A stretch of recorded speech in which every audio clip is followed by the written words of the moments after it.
जिंदगी।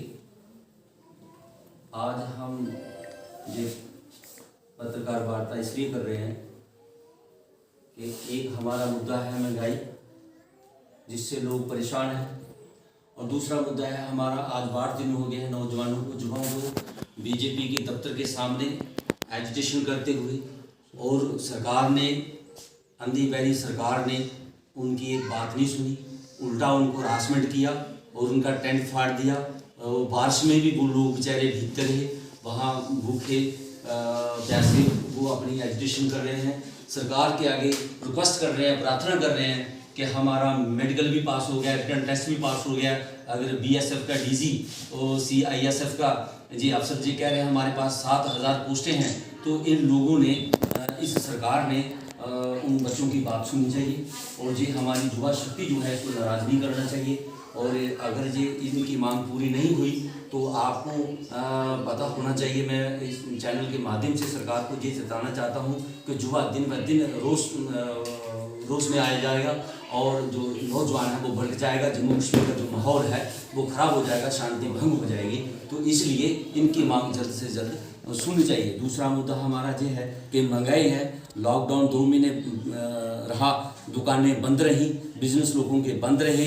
आज उन लोगों के पास गाहक नहीं है, उनके पास गाहक नहीं है। आज वो लोग बड़ी बड़ी दुकानें जो हैं वो ये सोच रहे हैं कि आज हमारी जो दुकानें हैं ये खोखे के बराबर हैं, क्योंकि उनके पास कोई गाहक नहीं है, पैसा नहीं है, लोग दूसरा काम करने में भी असमर्थ हैं।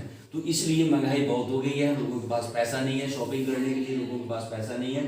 तो मैं सरकार को ये जताना चाहता हूँ कि इन्होंने क्या किया है, ये सरकार जो है जितना भी इन्होंने टैक्स यानी कि लोगों पे टैक्स का जो बोझ बढ़ाया है, जो तेल की कीमतें बढ़ाई हैं, इनके लोगों पे जो बोझ बढ़ गया है, लोग इसलिए इनके लोगों के पास पैसा नहीं है और लोग बहुत मुश्किलात हालात में जी रहे हैं। तो इस सरकार को इनका भी कोई बंदोबस्त करना चाहिए, सरकार ने इस पर भी फैसले लेने चाहिए। इस सरकार ने जो भारत देश का पैसा था वो तो इन्होंने बाहर पहुंचा दिया, लोगों बाहर के मुल्कों को कर्ज दे दिया, और अपनी अवाम पर इन्होंने टैक्स पे टैक्स जो है, जीएसटी टैक्स, नोटबंदी, कितना बोझ डाला है, और उस बोझ से, उस टैक्स से आज ये सरकार चला रहे हैं। तो तीसरा हमारा मुद्दा है किसान। तो किसानों की बात जो है आज तक इन्होंने 100 दिन हो गए हैं किसानों को एजुकेशन करते हुए प्रोटेस्ट पे, और किसान जो है और दिन दिन पूरे देश में फैलता जा रहा है रोज, और पूरे देश का माहौल खराब होगा, पूरे देश की शांति भंग होगी।